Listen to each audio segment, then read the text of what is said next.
Hello, everyone. Thank you for tuning in to my reflections about my recent career award. My name is Walter Lee, and I'm an associate professor of engineering education at Virginia Tech. And in this presentation, I'm going to share some of my key considerations and lessons learned as I thought back over my previous submissions to the career program. The project that I was initially awarded is called Responsive Support Structures for Marginalized Students, a critical interrogation of navigational strategies. It started in May, so I'm about a year into it, and it was awarded a little over a year. So that is the context in which I will be talking today. So as I reflected over the submissions, I came up with a list of 7 important considerations that I want to use to kind of guide the talk. And I'm going to start off by explaining what they are, and then I'll go into some details, and then I'll come back to them. The first consideration that I wanted to put on the table is that you matter as much as what you're proposing. The second one is that you should develop your research and education plans simultaneously.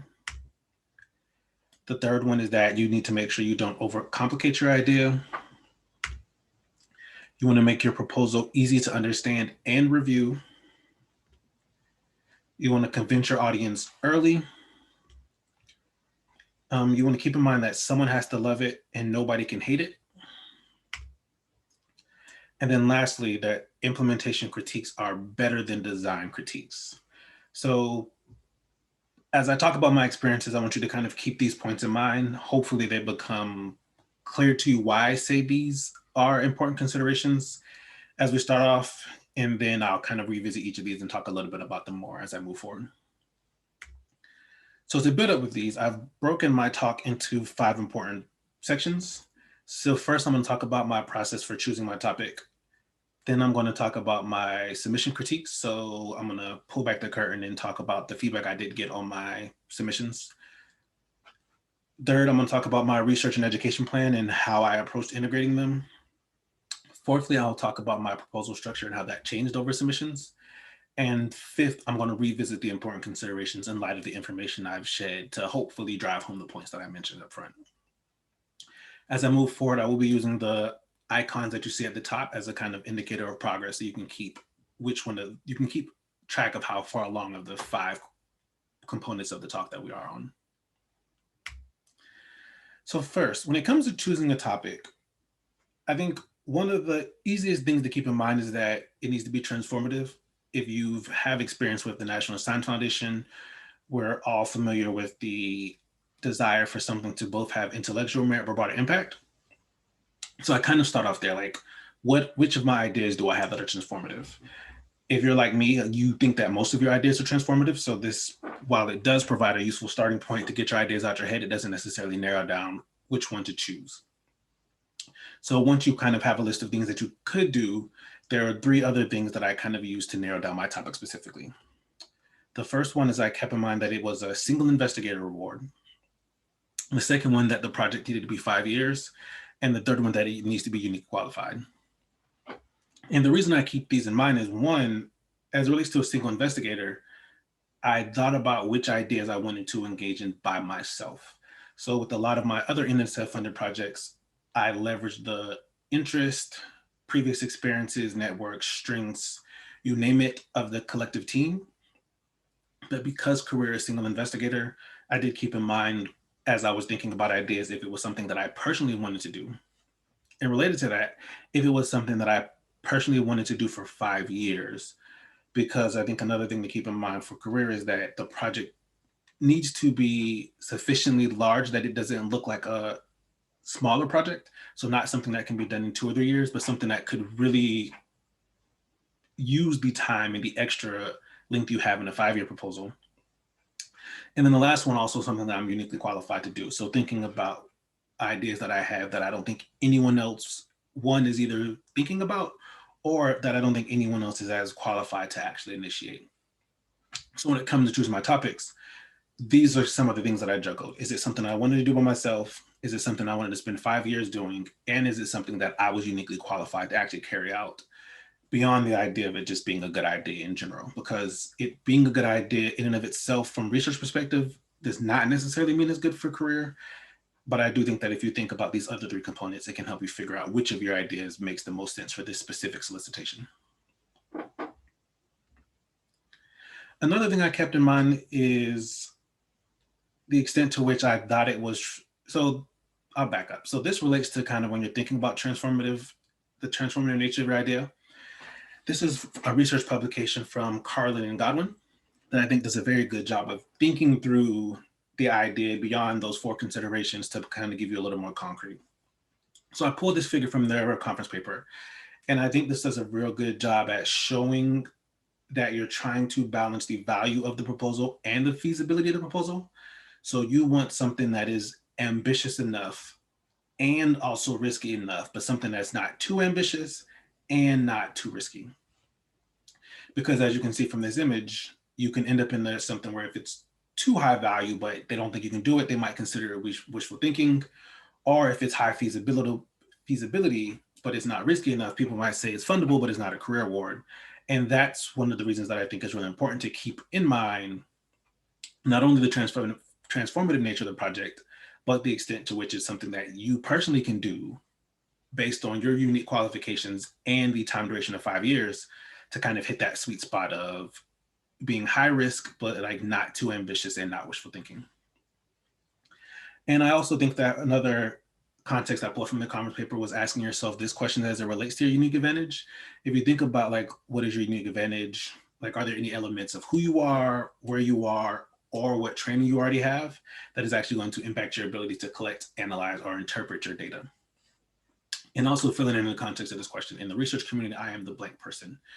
In the context of me, my answer to myself was I am the student support person. So that's kind of the way I see myself and the way that I've wanted the field to see me.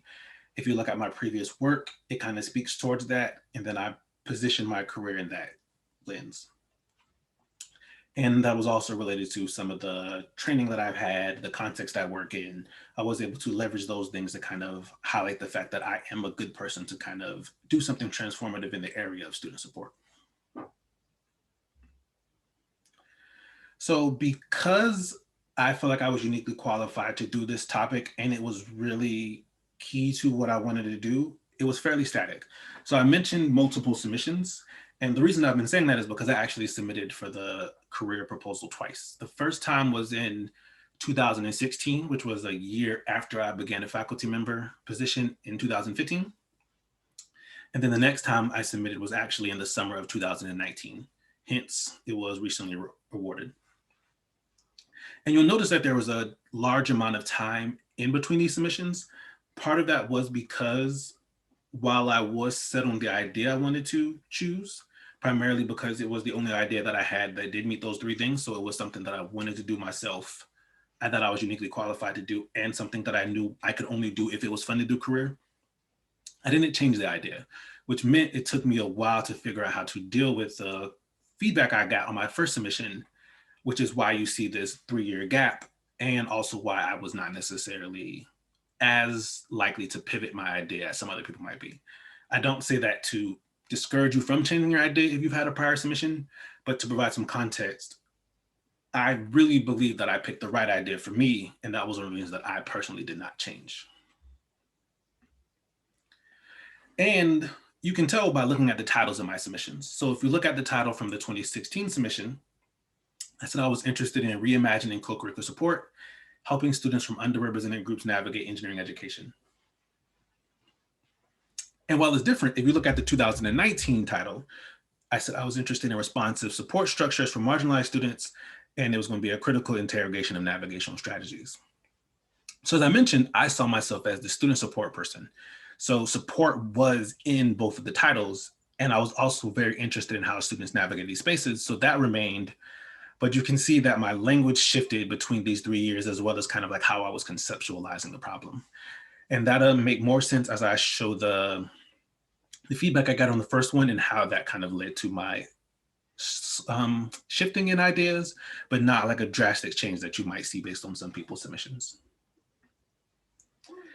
And as I mentioned, the reviews from the 2016 submission really were instrumental in how I moved forward. And none of them really pushed back on the idea itself, which also made me confident that I was headed in the right direction, but I didn't fully understand how to best go on about doing it. And I think the reviewers kind of just all do that. So next, I do want to talk through some of the critiques I got from each submission.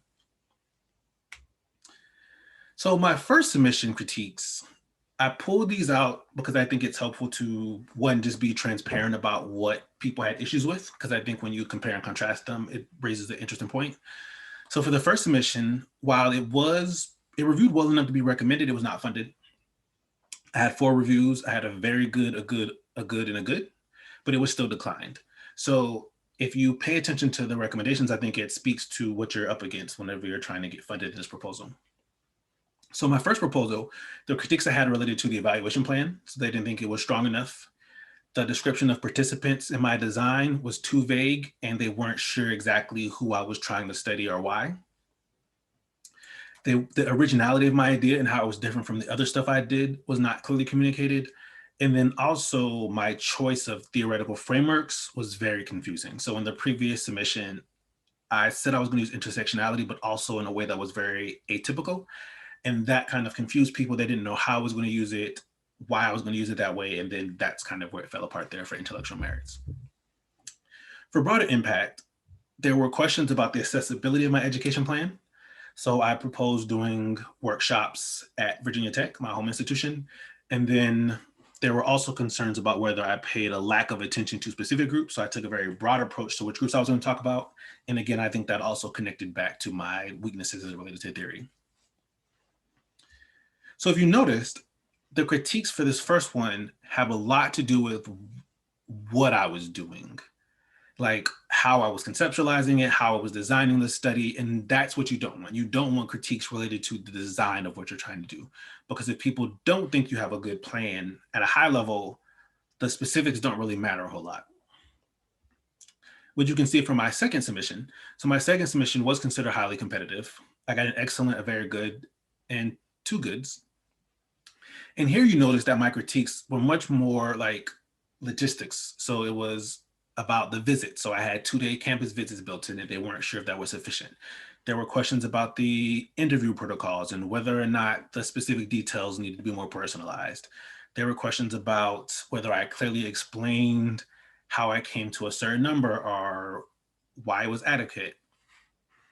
And then there's also questions about like whether or not I had enough information about the workshops. So if you can see from the first submissions, the issues were much more related to kind of the project itself, where in the second submission, I had addressed those, and then the critiques were much more about the actual like on the ground level, how are you going to do this? Is there enough time? Have you thought about the resources types questions? And that's what you want. You don't want critiques that are going to make your choice of methods or your choice of theory or your choice of problem kind of be on the table. You really want people to agree with what you're trying to do and how you're trying to do it. But you want them to kind of, if they're going to have critiques, you want them to really be focused on some of those more minor details that are things that you might be able to figure out on the fly or revisit and more clearly explain. So next, I want to talk about integrating research and education. So my important consideration for this one was that you do them simultaneously. So in the context of my project, I really thought about what I wanted the educational impact of my work to be and what I wanted my research to be and how those two then could speak to each other to make sure that I was not developing them one at a time, because that is one of the challenging things to do, because it can require you to think about research in a way that looks a little different. And that also goes back to the idea when you're thinking about 5 years to do it and its suitability for career is there a clear education component to what you're trying to do that wouldn't necessarily fit in any other program? So in the context of my study, this is a figure from my proposal that I think does a good job of conveying how I thought about both simultaneously. So when I was creating my figure, I was like, okay, let me develop my research plan and my education plan. What are the key components? So for my research plan, I was proposing a single case study followed by a multi-case study. And then I wanted to actually distribute a survey instrument broadly in the third phase. Whereas an education plan, I wanted to implement the situational judgment inventories, which is what SJI stands for. And I also wanted to do workshops and webinars. So you'll notice that I said webinars this time. So in my first submission, I was just focused on workshops and seminars. And in response to the accessibility comment, I realized that I could leverage technology to do something that extended much further than my institution without necessarily drastically changing the amount of resources I had. And the other key part that you'll notice here is the situational judgment inventory part. This is kind of the linchpin to keep my education plan and my research plan together, because the instrument I wanted to develop had research functionality and education purposes.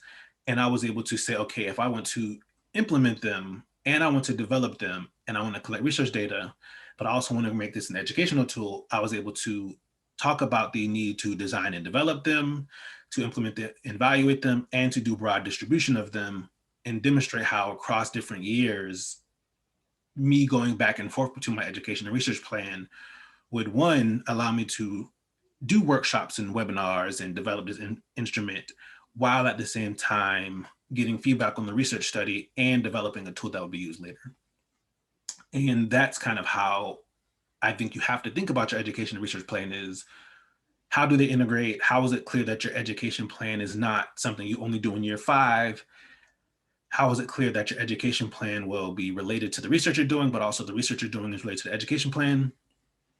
And thinking about if you can clearly communicate their intersection through an image or a figure or a table or through text to make it real clear that you're doing both of these things together and not necessarily just tapping on a education plan at the end. So next I want to talk about my proposal structure. So in submission 1, I had 15 different level 1 headers. So I went back through my proposal and pulled out all of the level 1 headers. And it's important to note the content between my first submission and second submission didn't change drastically, but the organization of it and some of the high level details did change. So if you look at this list from submission 1, 15 level 1 headers is probably way too much. So I kind of got too in the weeds. Looking back at it now, if I was going to review this, I would be like, this is a lot going on. And it didn't surprise me that there were some issues. For my second submission, things got a lot more streamlined. So you can see some things remained the same. So I still had a section on my career vision, still focused on motivation, still talks about theories, like everything was the same, but I made some key decisions that I want to talk through. In addition to simplifying it, I want to kind of bring your attention to a couple parts that are here that are different, that I think are also useful things to keep in mind. So the first one is, in my first submission, I had my purpose and objectives and my project goals and research questions kind of in separate sections, where in the second submission, I just included a general project overview section that gave the reader a very high level overview of the entire project, so that by the time they finished the project overview section, they knew exactly what I was going to do.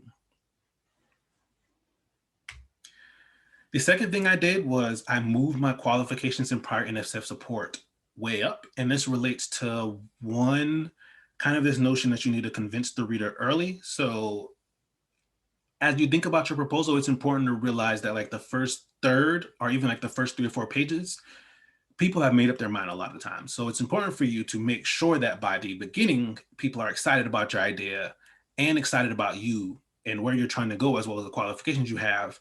And for that reason, that was one of the reasons that I moved up my qualifications and prior NSF support to be closer to the front of the proposal. Another thing I did was, in the first submission, I just overcomplicated things.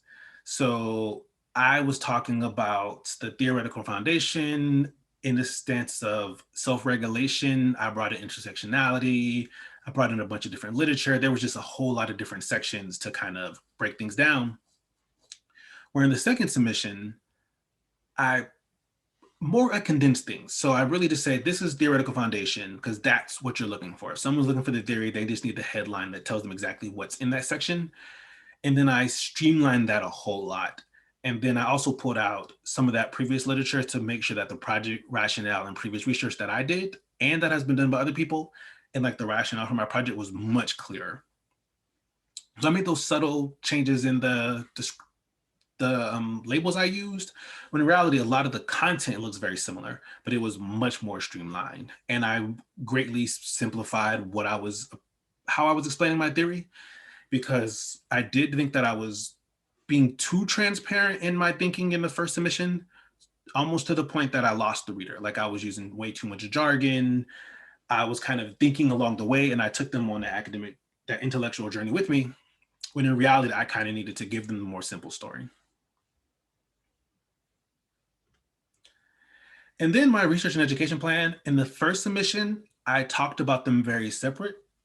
And I think that in hindsight was a bad decision, primarily because they need to be integrated. And I think having the header separate made it much more likely that they would be viewed as separate.